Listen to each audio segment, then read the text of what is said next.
સુરતના કુખ્યાત drugs mafia Shiva ઝાલાએ 5 મહિનાની જેલની સજા કાપીને તાજેતરમાં જ બહાર આવતાની સાથે જ પોતાની ડોન ઇમેજને વધુ ચમકાવવાનું શરૂ કરી દીધું।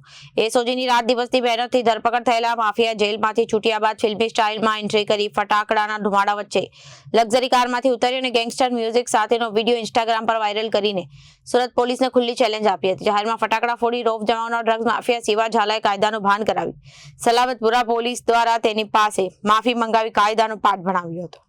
સુરતના કુખ્યાત ડ્રગ્સ માફિયા શિવા ઝાલાએ 5 મહિનાની જેલની સજા કાપીને તાજેતરમાં જ બહાર આવતાની સાથે જ પોતાની ડોન ઇમેજને વધુ ચમકાવવાનું શરૂ કરી દીધું હતું।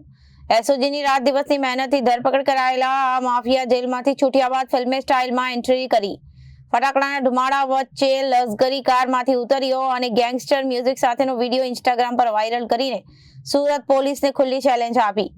જાહેરમાં ફટાકડા ફોડી રોપ જમાવનાર ડ્રગ્સ માફિયા શિવા ઝાલાને કાયદાનું ભાન કરાવી સલામતપુરા પોલીસ દ્વારા તેની પાસે માફી મંગાવી કાયદાનો પાઠ ભણાવવામાં આવ્યો હતો। હું શિવરાજસિંહ ભૂપેન્દ્રસિંહ ઝાલા 2 તારીખે વચગાળાના જામીન ઉપર પેરોલ ઉપર આવ્યો હતો અને પેરોલ ઉપર આવી અને જાહેરમાં મેં ફટાકડા ફોડ્યા હતા અને ફટાકડા ફોડી અને કાયદાનો મેં ભંગ કર્યો હતો। હું જે ભંગ કર્યો હતો એની માફી માંગુ છું અને કોઈ આજ પછી આવું કોઈ કામ કરશો નહીં કે કાયદાનું કોઈને ભંગ કરવું પડે। હું એની માફી માંગુ છું। આજ પછી મારાથી આવી કોઈ ભૂલ નહીં થાય। Bureau report Janadesh news.